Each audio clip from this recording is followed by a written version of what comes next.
Vamos ler então um pouco mais, e espero acabar o tal artigo que já lemos a primeira parte de Sri Aurobindo sobre os hinos da deusa, uma tradução pioneira de Avalon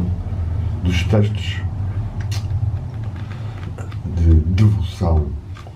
Shakta, ou seja, do princípio feminino, pelos que valorizavam mais o princípio divino feminino, a Shakti, a deusa da tradição indiana. É uma boa complementaridade para a sabedoria divina, para a divindade feminina, para Nossa Senhora, para santos e santas, e sobretudo santas, na sua capacidade mística e de amor e de inspiração. Vamos ler então aqui um pouco mais, e como houve barulhos de um telemóvel, vou repetir um pouco esta parte. As concepções humanas do divino dividem-se primeiro na adoração do que é formado e a aspiração para o sem forma, segundo, na adoração do qualificado e, finalmente, a aspiração de raros espíritos para o inqualificado, o absoluto. Qualificados são estas imagens de deusas ou de qualidades na divindade, o absoluto como o primordial, a fonte indistinta e inefável para a mente humana. Para todos estes estágios, os tântricos,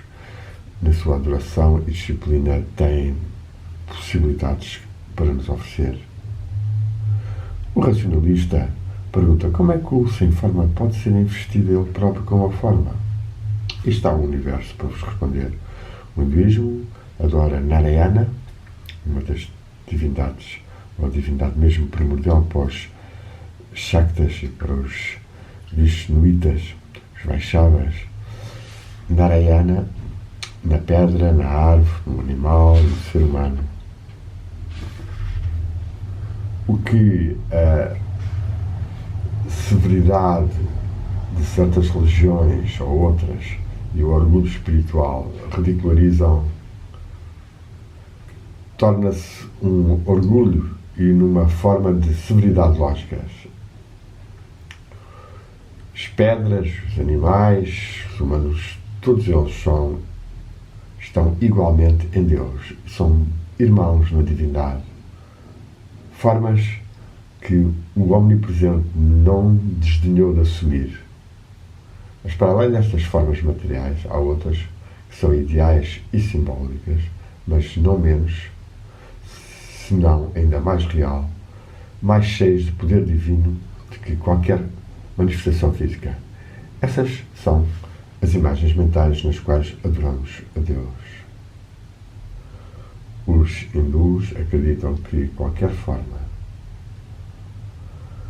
para a qual ele dirige a sua devoção,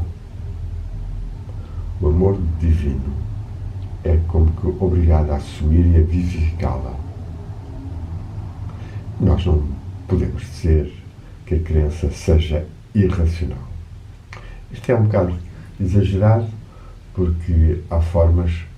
que, pelo seu desequilíbrio ou pela sua até antidivindade ou mal,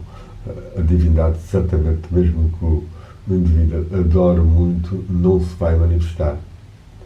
Agora, e isso é visível em certo tipo de formas antidivinas, em que até se tenta invocar um princípio contrário ao da divindade. Mas é claro que a devoção é uma palavra muito importante. Esta devoção que é chamada ainda Bhakti, esta aspiração que é chamada Mumuksha, fazem parte o essencial em todas as religiões, e é ela que nós não devemos perder neste mundo tão racional, tão violento, ou tão expressivo e tão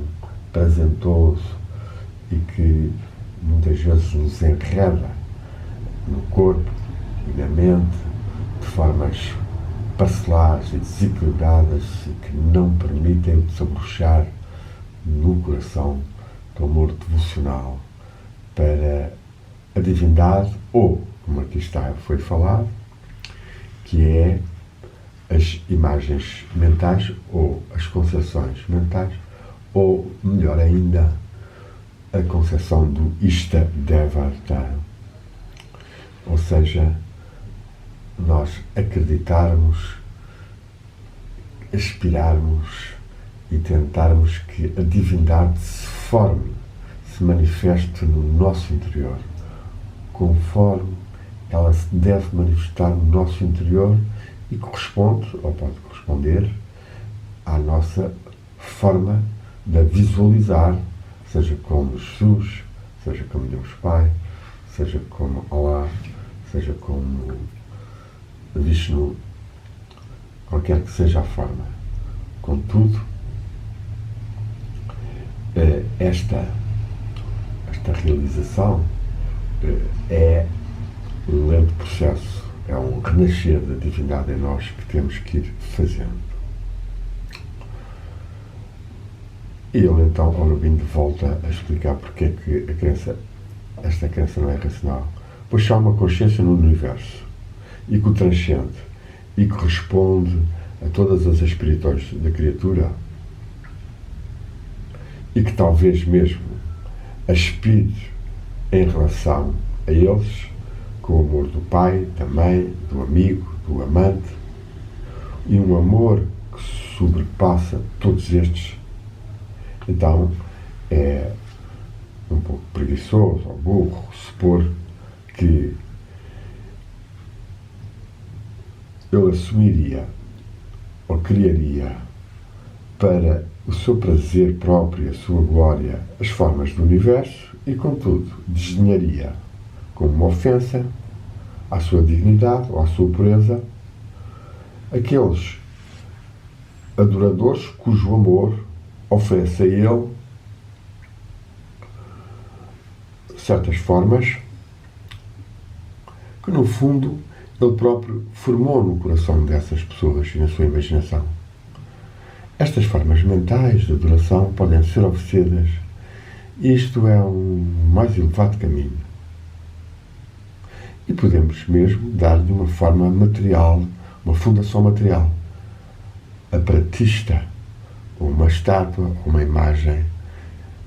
pintada ou desenhada para formarmos um nódulo, um centro físico para o ato físico de adoração.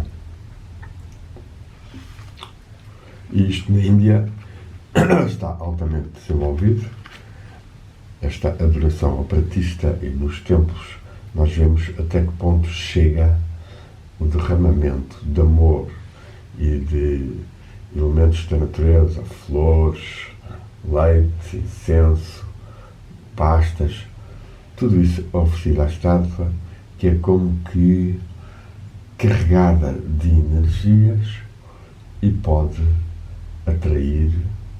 mais capacidade de abençoar os seus fiéis. São aspectos semi-mágicos, porque se baseiam numa interação nos níveis subtis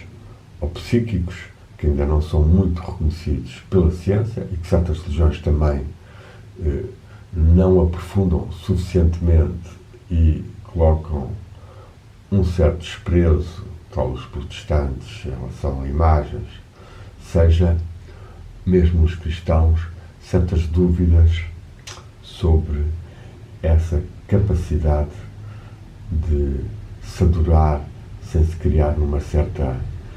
idolatria ou sem se criar numa certa dependência. Mas, de facto, cada ser tem que descobrir o que é que, dentro das suas possibilidades, dentro das suas posses, o que é que pode intensificar o seu amor à divindade. É uma imagem, é um objeto que contempla e que depois reza e adora, ou pode ir diretamente para o interior, para a imagem mental, ou mesmo deixar a imagem mental e apenas aspirar pelo coração e pela concentração do pensamento, não o deixando ondular e dispersar, e por isso se diz na tradução yoga que yoga é Chitta Vritti Nirodha. Yoga é acalmar ou extinguir as vagas do pensamento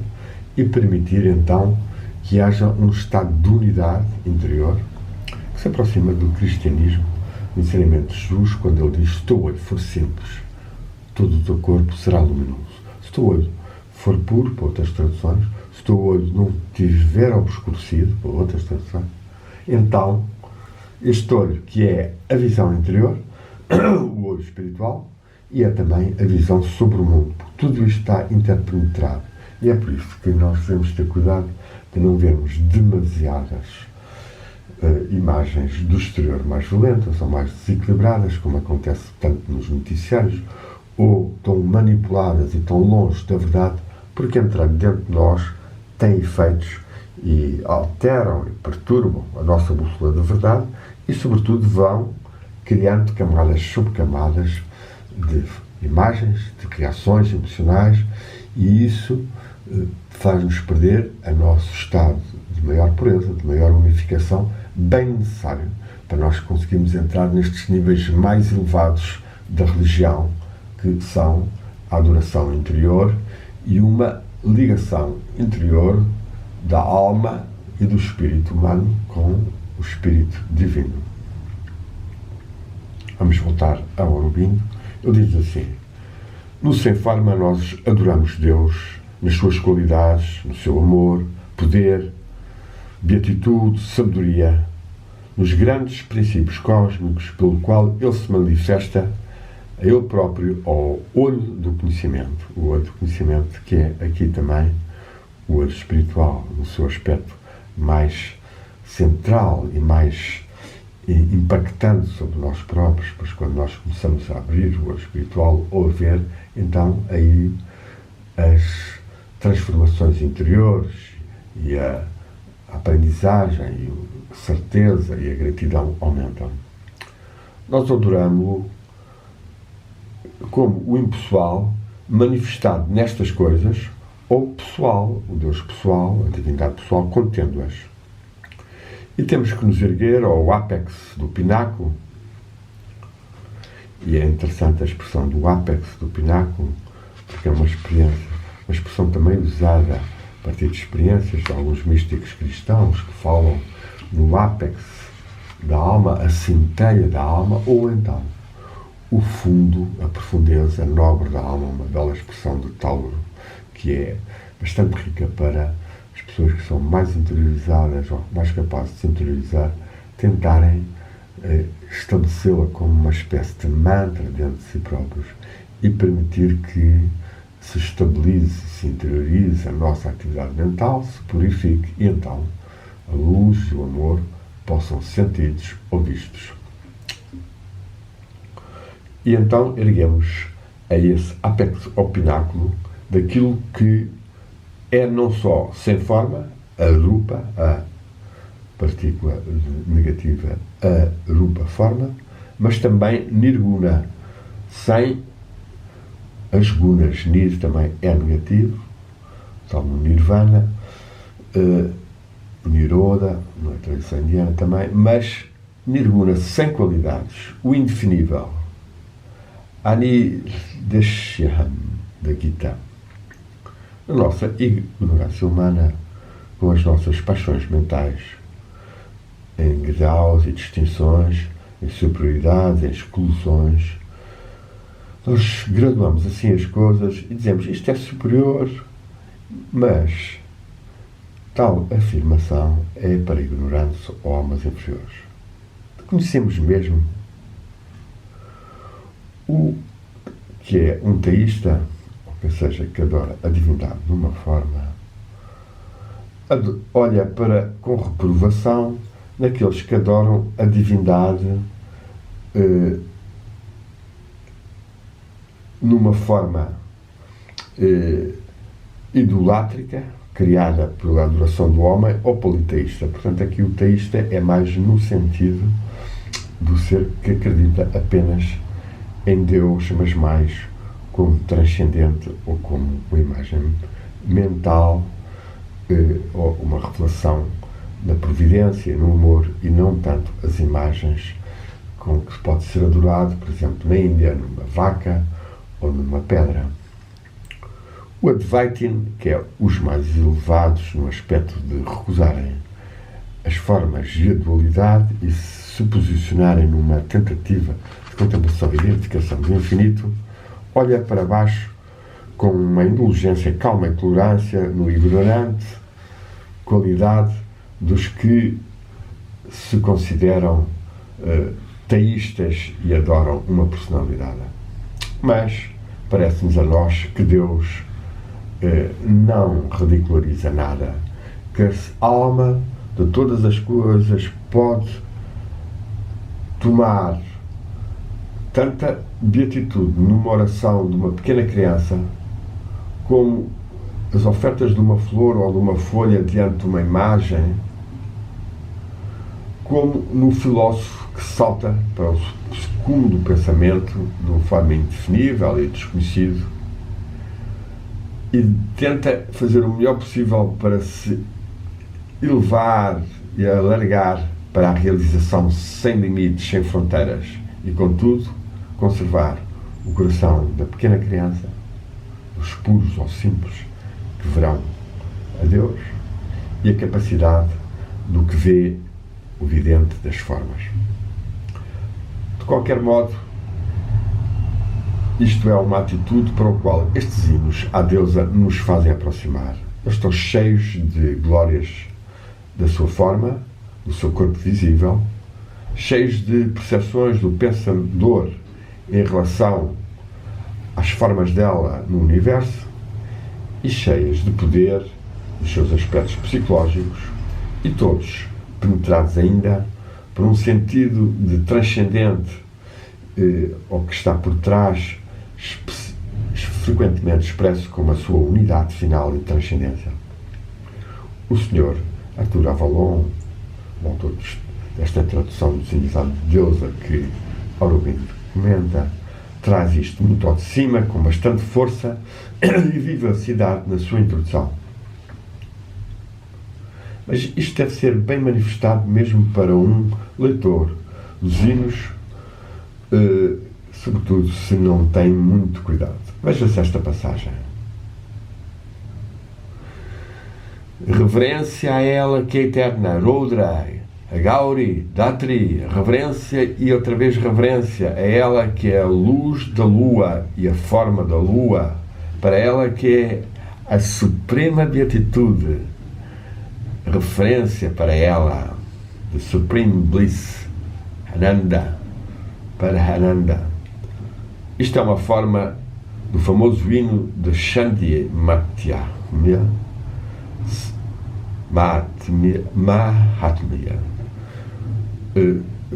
da lua, a grande alma da lua,